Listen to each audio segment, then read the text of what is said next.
आपके मीडिया के सारे प्रिंट और इलेक्ट्रॉनिक मीडिया के भाई बंधु और यहाँ पार्टी के उपस्थित सारे आदरणीय सदस्यगण को मेरा सादर प्रणाम है। देखिए, डॉक्टर भीमराव अंबेडकर जी हमेशा कहा करते थे कि अगर समाज को सुधारना है तो शिक्षा ही वो एकमात्र औजार है। औजार मैं इसलिए कहूँगा कि उन्होंने कहा था कि शिक्षा वो शेरनी का दूध है कि जो उसको पिएगा वह दहाड़ेगा। और उस विचारधारा को अगर आप देखें, सामाजिक न्याय और शिक्षा में जो न्याय हमारे आदरणीय मुख्यमंत्री श्री नीतीश कुमार जी ने एक दौर शुरू किया है, वो एक सिर्फ कागज पे बन के नहीं रहा है, बल्कि 2005 से लेके 2025 तक अगर आप उनका शासनकाल देखें, चाहे वो बच्चियों को स्कूल में भेजने की जो योजना है, साइकिल योजना, पोशाक योजना, प्रोत्साहन योजना के माध्यम से जिस तरीके से बालिकाएं और बच्चे स्कूल गए हैं और जिस तरीके से उन्होंने शिक्षा ग्रहण की है, और उसके बाद वहां तक सीमित नहीं, महिलाओं को जो 35% आरक्षण देने का काम किया आदरणीय नीतीश कुमार जी ने, उसके बाद पंचायत इकाइयों में 50% का आरक्षण देने का काम किया है। और इसका कारण यही है, इसी के कारण हुआ क्या कि अगर आप देखें कि शिक्षा का जो दर बढ़ा है दलित और महादलित समुदाय में, वो इसका सीधा साधा उदाहरण है। तो अगर किसी भी राज्य को एक विकसित राज्य बनाने के लिए सबसे जो महत्वपूर्ण कड़ी है वह है शिक्षा। और मेरा ये अपना व्यक्तिगत मानना है कि सबसे पहली इकाई शिक्षा को अगर आप मजबूत करते हैं तो आप एक पीढ़ी को नहीं बल्कि आने वाली पीढ़ियों को मजबूत करते हैं। और वही काम हमारे आदरणीय मुख्यमंत्री श्री नीतीश कुमार जी ने 2005 से शुरू किया है। और उसी कड़ी को हम क्या हैं, हम लोग उनके विचारधारा को जन जन तक पहुंचाने का एक माध्यम है। हमारी कोई अपनी पहचान नहीं है, हमारी सिर्फ एक पहचान है। और ये पूरा बिहार अगर आप देखें सिर्फ एक चेहरा जानता है और मानता पहचानता है, वह माननीय मुख्यमंत्री श्री नीतीश कुमार। इसीलिए लगातार हमेशा अगर आप देखें जिस तरीके से इस बार पहले चरण में 64% से भी ज़्यादा जो, और उसमें सबसे ज़्यादा महिलाएं जिस तरीके से बढ़ चढ़ के जिन्होंने मतदान में हिस्सा लिया, ये पूरा का पूरा एक उदाहरण है कि किस तरीके से वो अपना नेता मान चुकी है और वो भाई मानती है उनको। वो जानती हैं कि हमारे बच्चों का भविष्य माननीय नीतीश कुमार जी ही तय कर सकते हैं। और वो जानती हैं, वो और बार बार ये समझती हैं कि 1990 से 2005 का जो दौर था वो एक जंगल राज का दौर था, जिसमें शिक्षा ध्वस्त हो चुका था, इंफ्रास्ट्रक्चर ध्वस्त हो चुका था, सारी सुविधाएं ध्वस्त हो चुकी थी, अपराध अपने चरम सीमा पे था। तो माननीय मुख्यमंत्री जी ने जो ये किया है, अपराध को खत्म करना और एक भयमुक्त बिहार बनाया है, और ये सिर्फ और सिर्फ शिक्षा के माध्यम से हुआ है। और इसका सबसे ज़्यादा अगर कोई लाभार्थी है तो वह है दलित समुदाय। दलित समुदाय के बाद भी जो अति पिछड़ा समुदाय के लिए माननीय मुख्यमंत्री श्री नीतीश कुमार जी ने कर दिया है, वो मुझे नहीं लगता कि किसी राज्य सरकार या किसी केंद्र से अभी तक केंद्र सरकार ने किया होगा। और मैं आपको बताऊं, आज केंद्र सरकार के साथ साथ 10 से 12 राज्य ऐसे हैं जो हमारे माननीय मुख्यमंत्री जी के सारे योजनाओं को अपने पटल पर रख के उस पर डिस्कशन करके उसको लागू करते हैं। इसीलिए तो अगर आप देखें, जीविका योजना के माध्यम से सबसे ज़्यादा लाभार्थी कौन है? दलित समुदाय की महिलाएं हैं, अति पिछड़ा समुदाय की महिलाएं हैं। और वर्ल्ड बैंक का जो रिपोर्ट आया है, अगर आप उसको पढ़ें तो वो सीधा साधा दिखता है वो कि जिस तरीके से ने अप्रिशिएट किया है वर्ल्ड बैंक ने माननीय मुख्यमंत्री जी की, तो वो एक जननायक है और एक लीडर है। अगर मैं आपको कहूँ तो वो एक रियल हीरो जिसको कहा जा सकता है, वो एक लीडर है। इसी के साथ मैं अब आदरणीय हमारे जो मुख्य प्रवक्ता नीरज कुमार जी हैं, सर हैं, उनको आमंत्रित करूंगा और वो संबोधित करेंगे। धन्यवाद। आज के इस संवाददाता सम्मेलन में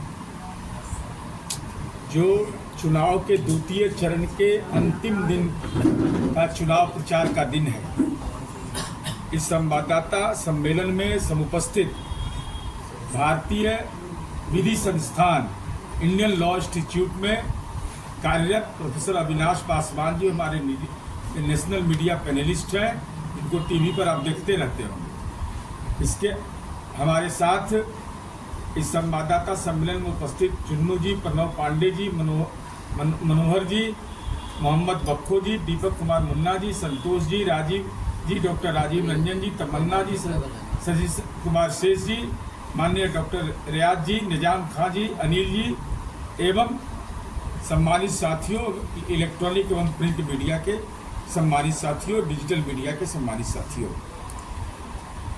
प्रथम फेज का चुनाव परिणाम यह आम लोगों के दिलो दिमाग को में कौंध रहा है। मैं इसकी चर्चा इसलिए कर रहा हूं, आजाद हिंदुस्तान में सबसे ज्यादा पहली बार मतदान का प्रतिशत रहा और उसमें भी महिलाओं का मतदान, ये गौरतलब है। पहली बार महिला मतदाताओं की इतनी बड़ी संख्या ने बड़ी संख्या में मतदान किया। आप मीडिया के लोग भी कवर करते रहे विभिन्न चुनाव।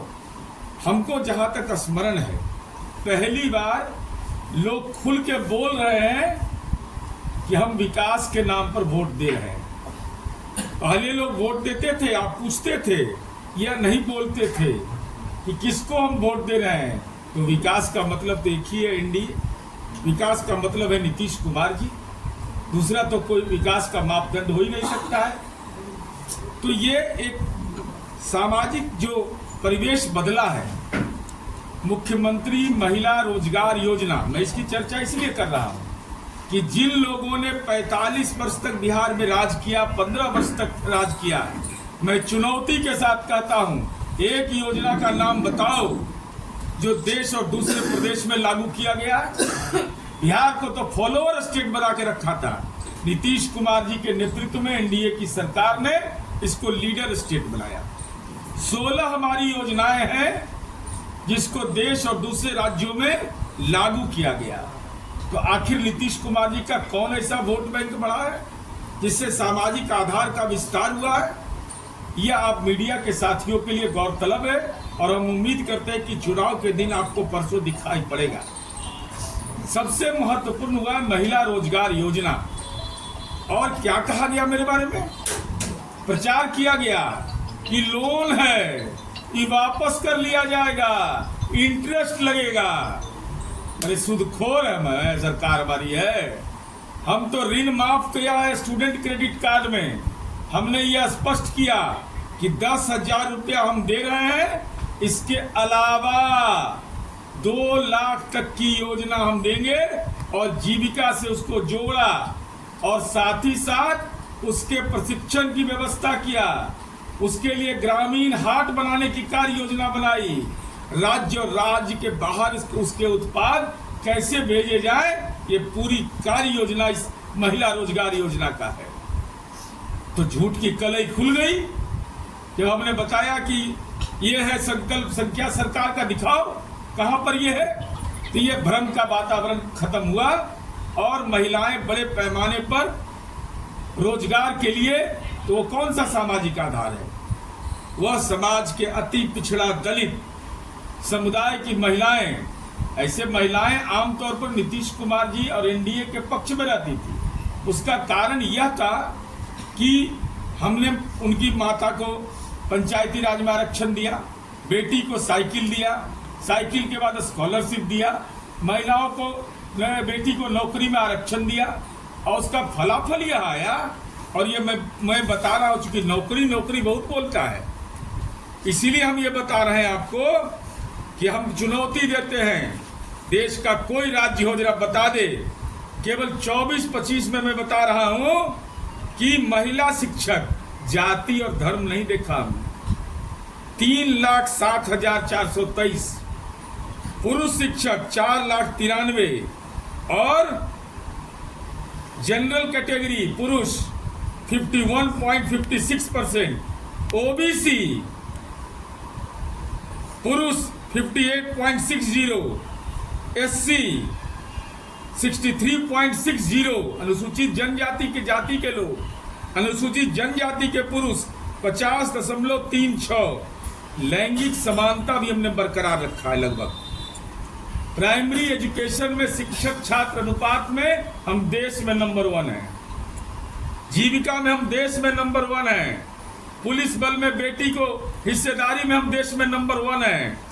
ये हमारा काम बोलता है और ये कहते हैं कि हमने नौकरी दी है, हम नौकरी दिए 17 महीना में। पहले रोजगार योजना वाला जरा सुन लीजिए, इनका कलई खोल देते हैं ठीक से। ये कह रहे थे लोन है 29/8/2025, नहीं तो राष्ट्रीय जनता दल को कलेजा में दम इतना पर मुकदमा करे। 29/8/2025 को हमने स्वीकृति दिया और उसके बाद इस सर्कुलर में स्पष्ट लिखा कि राशि को किसी भी स्तर पर वापस नहीं किया जाना है, नहीं किया जाना है, नहीं किया जाना है। तो कैसे आपने झूठ बोल दिया? ये असत्य की खेती क्यों? राजनीति में विकल्प आप दीजिए, लेकिन असत्य आपने बोल दिया। और आपने यह कह दिया कि हमने शिक्षकों को नौकरी दी 17 महीना। एक तो 20 वर्ष बोलते हैं, ये तो दिमागे नर्वस है इस सब का। कभी 20 वर्ष बोलता है तो हम पूछते कि 37.5 महीना थे से सो हर कीर्तन कर रहे थे, हारमोनियम बजा रहा था। क्या कहा कि शिक्षकों की नौकरी हमने दिया है।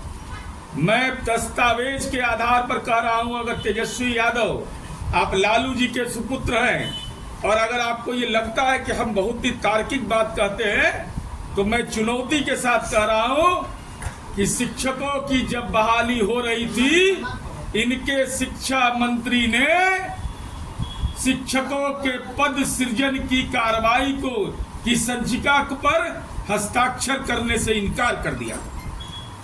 ये मैं प्रमाण के साथ बोल रहा हूं। तब जब हम शिक्षकों की बहाली करने के लिए प्रतिबद्ध थे, तो मैं ये जानकारी आपको दे रहा हूं कि 16/9/2023, ये डेट याद रखिएगा, 16 सितंबर 2023 को तत्कालीन शिक्षा विभाग के अपर मुख्य सचिव ने सीधे संचिका को, चूंकि शिक्षा मंत्री ने इनकार कर दिया। अब इसमें भी कुछ खोज रहा था कि भाई हम जमीन लेके हम पैसा नौकरी नहीं देंगे, ये हमारे एकदम क्रिया खाए हुए थे हम लोग, इसमें कोई भ्रष्टाचार की हम गुंजाइश नहीं होने देंगे। तो वो संचिका मुख्यमंत्री जी को भेजा गया और उसी दिन अनुमोदन हो गया और 72 घंटे के अंदर 16 सितंबर को हम माननीय मुख्यमंत्री संचिका पर हस्ताक्षर करते हैं। 19 तारीख को सितंबर को हम कैबिनेट से स्वीकृति देते हैं। तो आपने ये कैसे कह दिया कि हमने नौकरी दिया? दिखाओ कहाँ है शिक्षा मंत्री का वो संचिका संख्या नंबर बताओ, तिथि बताओ, किस डेट को शिक्षा मंत्री ने सिग्नेचर किया। शिक्षा मंत्री तो कार्यालय नहीं जाते थे और कह दिया कि नौकरी हमने दिया है। और आजकल मैं भाषण सुनते रहता हूं उनका, आजकल कहते रहते कि उम्र हमारा भी कच्चा है। अब बताइए भाई, 36 वर्ष उम्र हो गया, 2 बाल बच्चा है, अभियो कच्चे हैं आप, तब पक्का कब बनिएगा? कहते हैं कि उम्र हमारा कच्चा है, 36 साल में कोई कच्चा रहेगा? अरे 18 वर्ष में तो बालिग हो जाता है आदमी। आइए देख लिए राजनीति में कितने नाबालिग हैं। और मैं नवादा में कह रहा हूं कि राघोपुर से अगर तेजस्वी यादव चुनाव जीत रहे थे तो उनकी अपनी मां को नहीं भेजना चाहिए था चुनाव प्रचार में, अपनी बहन को भेजा। उनमें आत्मविश्वास की कमी आ गई कि हम चुनाव नहीं जीत सकते हैं, तो अपनी मां और अपने बहन को भेजा। तेजस्वी यादव चुनाव हार चुके हैं। जब लीडर हार गया तो उसके फॉलोअर का क्या हाल होगा जान जाइए, कुछ बताने की जरूरत तो इसमें है नहीं। तीसरा महत्वपूर्ण बात यह है कि हमने क्या काम किया है, इस पर किसी को तर्क करना हो। भाई 45 साल और 15 साल जिन लोगों ने राज किया, उसके जो उम्मीदवार हैं, उनके घर की सड़क कौन बनाया? उनके घर बिजली हमने पहुंचाया, नहीं तो वहां क्या लगा रहता था? जनरेटर। 125 यूनिट बिजली भी फ्री किए, सब्सिडी का लाभ भी ले रहे हैं। पंचायत सरकार भवन हमने बनाया, हमने गांव को मुख्य सड़क से जोड़ा, हमने गांव की गली बनाई। सबसे पहले दलितों की गली अगर किसी ने बनाया तो नीतीश कुमार जी की सरकार ने बनाई। गली नली योजना में हमने प्राथमिकता तय किया। समाज का कोई तबका हो, मैं कह रहा हूं, कोई भेदभाव हमने नहीं किया है। अगर हमने 1100 पेंशन दिया तो सबको दिया। हम वोटर की चिंता करते हैं, वोट की चिंता कभी नहीं किए। लेकिन जो लोग विकास जिनको नजर नहीं आ रहा है तो उनसे पूछिएगा कि 95-96 में चरवाहा विद्यालय यहाँ चलता था, उसका फीस था 4.5 रुपया महीना। और नवादा में जाइएगा मीडिया के साथी, पॉलिटेक्निक हम पढ़ा रहे हैं 5 रुपया महीना में, 10 रुपया महीना में इंजीनियरिंग पढ़ा रहे हैं, नर्सिंग की पढ़ाई हमने फ्री कर दिया। भाई इस बिहार के अंदर हमने जो काम किया है आज वही हमारी पूंजी है। तो खाइयो रहा है, ढकरियो ले रहा है, काम भी हम किए हैं, उसका लाभ भी ले रहे हैं। तो हम आपसे यही अनुरोध कर रहे हैं, और केवल काम नहीं किया है, सामाजिक बदलाव की पटकथा नीतीश कुमार जी के सरकार ने लिखी है। आदरणीय नरेंद्र मोदी जी, आदरणीय चिराग पासवान जी, जीतन राम मांझी जी, उपेंद्र कुशवाहा जी के नेतृत्व में जो एनडीए गठबंधन है, तो हम आपसे ही आपके माध्यम से अनुरोध करने आए हैं। बाकी काम तो हम करेंगे। हम कन्यादान के लिए आपसे नवादा के पूरे 5 विधानसभा क्षेत्र के लोगों से हम वोट मांगने के लिए आए हैं। चूंकि एक बड़ी कार्य योजना हमारी है, बेटियों का कन्यादान से पवित्र कोई काम नहीं होता है। माननीय नीतीश कुमार जी ने यह निर्णय लिया है एनडीए ने कि हर एक पंचायत में मुख्यमंत्री कन्या विवाह मंडप योजना हम लागू करेंगे। और तब समाज का कोई तबका हो, चाहे वो दलित हो, अति पिछड़ा हो, सामान्य तबका हो, अल्पसंख्यक हो, पसमंदा हो, जिसके मन के अंदर ये पीड़ा रहती थी कि बेटी की शादी तो करेंगे लेकिन साजो सामान हम नहीं, हमारे पास है, हमारे पास सजावट का सामान नहीं है, हमारे पास टेंट लगाने के पैसे नहीं है। नीतीश कुमार जी ने कहा चिंता मत करिए, बेटी के कन्यादान के लिए हम तैयार हैं। तो बेटी के कन्यादान के लिए हम मांगने आए हैं कि आशीर्वाद दीजिए। बेटियों और महिलाओं का तो आशीर्वाद मिलता रहा है, इसलिए कन्यादान के लिए और राष्ट्रीय जनतांत्रिक गठबंधन के उम्मीदवार को, चाहे वह गोविंदपुर हो, रजौली हो, वारसलीगंज हो, नवादा हो, हिसुआ हो, हमारी उपलब्धियां तो अलग है, लेकिन जो भविष्य की हमारी रूपरेखा है, हम अपने उपलब्धियों पर समाज के हर तबके के वोट के हकदार हैं। हम यही विनती करने के लिए आए हैं। धन्यवाद। नीरज जी, एक सवाल था, आपने अभी कहा कि मुख्यमंत्री ने काफी कुछ किया, काफी ये बताइए कि तेजस्वी जो है कुछ दिन पहले पीसी किए, उन्होंने कहा कि जैसे ही सरकार बनेगी हम महिलाओं को 10,000 के बदले 30,000 एक मुश्त देंगे, और भी कई घोषणा कर दी उन्होंने। घोषणा तो हम कर दें कि हम संयुक्त राष्ट्र संघ के प्रधान महासचिव के उम्मीदवार हैं, तो इसमें कोई रोक सकता है? भाई आप जानिए, इन लोग की कलई खोल देता हूँ। ये कहते हैं 200 यूनिट। मैं एक उदाहरण स्वरूप आपको बता रहे हैं। अब बगले में कोडरमा है, चले जाइए, पता लगा लीजिए, आपके रिपोर्टर भी होंगे। क्या हालत है वहाँ का? नियमावली 200+1 हुआ कि आपको पूरा बिजली का बिल लग जाएगा, और वहाँ बिजली में सब्सिडी मिलता है 36%। सबसे महंगी बिजली हम खरीदते हैं। जब झारखंड और बिहार एक था, कोयला खदान था, बिहार, नेपाल और भूटान बिजली जाता था, हम टुकुर टुकुर देखते रहते थे कि बिजली मेरे यहाँ नहीं है। और नीतीश कुमार जी 69% सब्सिडी देते हैं, 1,200 यूनिट फ्री। उसके बाद माई बहन योजना चलाए झारखंड में। ये तो हम अगर गलत बोल रहे हैं तो हमको लीगल नोटिस भेजो। क्या कहा कि सबको देंगे, और उसके बाद क्या तय कर दिया? APL, BPL, ये GST, तमाम तरह के मापदंड तय करके उसकी संख्या सीमित कर दी। क्या तय किया? कर्नाटका के अंदर में कांग्रेस शासित प्रदेश है, कर्नाटका में गृह लक्ष्मी योजना चलाया। चुनाव का जैसी लाभ मिला, चुनाव के बाद नियमावली में बदलाव कर दिया, और ऐसा बदलाव जो आप सोच नहीं सकते कि जिस घर की महिलाएं प्रमुख होंगी उनको ही यह मिलेगा इस योजना का लाभ। संख्या बल 28 लाख था, सीधे पहुंच गया 10 लाख। तो ये लोग 420 का जननायक कर्पूरी ठाकुर छात्रावास से जाइए, 1 रुपया लगता है किसी बच्चे को। स्टूडेंट क्रेडिट कार्ड हमने तय किया, आज देश के दूसरे राज्य उसको फॉलो कर रहे हैं। हम फॉलोअर हैं, ये सब हमारा फॉलोअर था भाई। इन आउट, कहे आउट, फिर कहे आउट आउट, ये सब गड़बड़ करता था ना। तो गड़बड़ का सजा तो नीतीश कुमार जी बड़ी कड़ा सजा देते हैं। में हमने 3 लाख कुछ लोगों को नौकरी दिया, इस पर क्या करना चाहेंगे? मैं तो स्पष्ट रूप से बताया कि माननीय तेजस्वी यादव जी, अगर आपका नौकरी देने का दावा है तो आप सबसे महत्वपूर्ण बहाली हुई है गांधी मैदान पटना में शिक्षा विभाग में। शिक्षा मंत्री ने पद सृजन के संचिका पर हस्ताक्षर किया। वो हस्ताक्षर की संचिका संख्या बताइए और उसका दिनांक बताइए। सच यह है कि शिक्षा मंत्री तत्कालीन डॉक्टर चंद्रशेखर, प्रोफेसर चंद्रशेखर जी कार्यालय नहीं आते थे। संचिका पर हस्ताक्षर करने से इनकार कर दिया। 16/9/2023 को तत्कालीन अपर मुख्य सचिव शिक्षा विभाग ने सीधा मुख्यमंत्री जी को पद सृजन के लिए संचिका भेजा। उन्होंने स्वीकृति प्रदान की और 72 घंटे के अंदर कैबिनेट से डिसीजन हो गया। तो आप 3 में है कि 13 में है?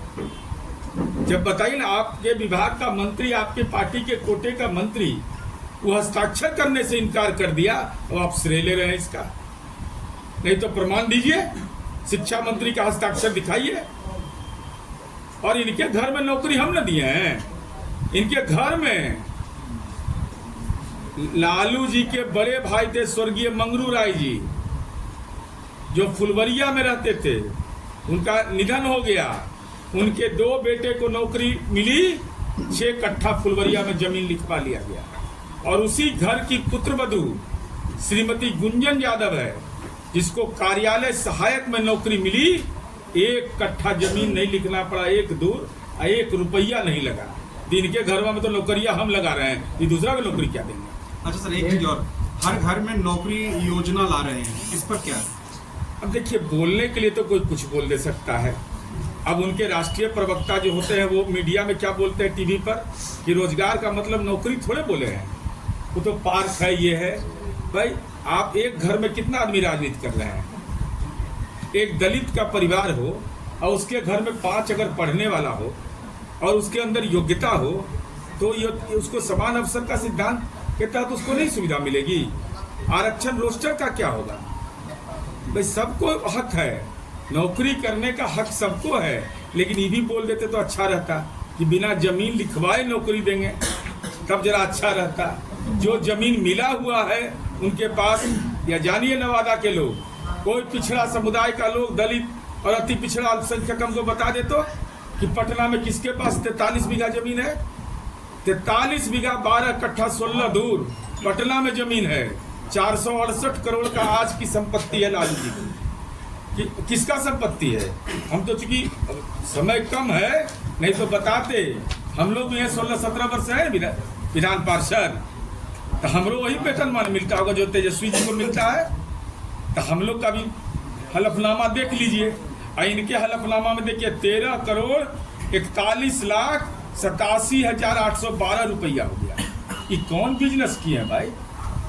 बिजनेसवा बताइए ना, सोर्स बताइए, कहाँ से पैसा आया है? कौन काम किए? ये समाज के गरीब तबके के लोग। जमीन को देखिए, जमीन का कागजात मेरे पास है। अधिकतर पिछड़े समुदाय और अल्पसंख्यक से इन लोगों ने जमीन लिखवाया। सरकार ने आय से अधिक संपत्ति पर कार्रवाई की। आय से अधिक संपत्ति के मामले में, चूंकि यह मामला अभी IRCTC का मामला, ये CBI उसको देख रहा है, इसलिए उसको पैरेलल कोई दूसरी जांच नहीं हो सकती है, ये संभव नहीं है। तेजस्वी कह रहे हैं ना कि आप लोगों ने, एनडीए ने पूरी टीम, प्रधानमंत्री से लेकर अमित शाह से लेकर सबको उतार दिया। एक मिनट, और कांग्रेस ने कृषि किया, उसने कहा कि जैसे आप लोगों का दावा है कि 100 सीट हम जीत रहे हैं, 100 सीट से अधिक, लेकिन कांग्रेस कह रही कि नहीं, उनका दावा उल्टा है, हम लोग 80 से 90 सीट जीतने जा रहे हैं। अरे कांग्रेस बेचारा डुबकी लगा रहा है ना भाई। हमारा तालाब एगो बना था जल जीवन हरियाली के, राहुल गांधी ओकरे में डुबकी लगावे लगे। तो देखिए पाप कैसे गिड़ियाता है माथा पर। अरे लगाने था तो 4 किलोमीटर 5 किलोमीटर आगे बढ़ जाते। सिमरिया में बनाए हैं एकदम हर की पौड़ी, हम लोग अयोध्या का, गंगा में स्नान कर लेते तो दिमाग ठीक रहता। सवाल कितनी पार्टियों पर ये लोग फ्रेंडली फाइट कर रहे हैं। फ्रेंडली फाइट का मतलब क्या हुआ? कौन किसको श्राप दे रहा है, वरदान दे रहा है? जरा बताइए तो। बछवाड़ा में कितना सीट है जहां कांग्रेस, CPI, RJD सब एक दूसरे के खिलाफ लड़ रहा है? अब बताइए ना, घर में तो बाहर से लड़ रहा है, तो घर में एकता कराइए नहीं पाए। और हमारे गठबंधन में बताइए, नीचे के स्तर पर हमारे कार्यकर्ता भी एकजुट होकर एनडीए में एकजुट होकर के काम कर रहे हैं। तो पूरी टीम हम उतारे तो खेत लिखवाने के लिए भाई, हम किसी से पैसा लिए टिकट में, कोई गड़बड़ किए हैं? और उधर प्रकृति का मौसम खराब हो गया, हम अब घर से नहीं निकलेंगे। बताइए तो भाई, ये जवानी किस काम का है? और नीतीश कुमार जी, मौसम खराब रहा, कहे चलो सड़क से जनता से संवाद करेंगे, इसलिए ये सब देखिए ये एकदम बेचैन हो गए हैं सब। और मैं पूर्व कह रहा हूँ कि राघोपुर से ये चुनाव लड़ेंगे, कि चुनाव हारेंगे, इसलिए हारेंगे कि वहाँ विकास हमने कर दिया। 2 पीढ़ी के लोग वहाँ चुनाव लड़ते रहे, वहाँ जो समाज के दुग्ध व्यवसाय करने वाले लोग थे, नाव से पार करते थे, आज एकदम चट एकदम सीधे अंकल ने ऐसा बनाया है तेजस्वी जी के अंकल ने पुल, कि पुल पर लोग जाता है और अपना व्यवसाय करके अपने जीवन स्तर को बढ़ा रहा है। तो उनके यहाँ तो विकास हम किए हैं।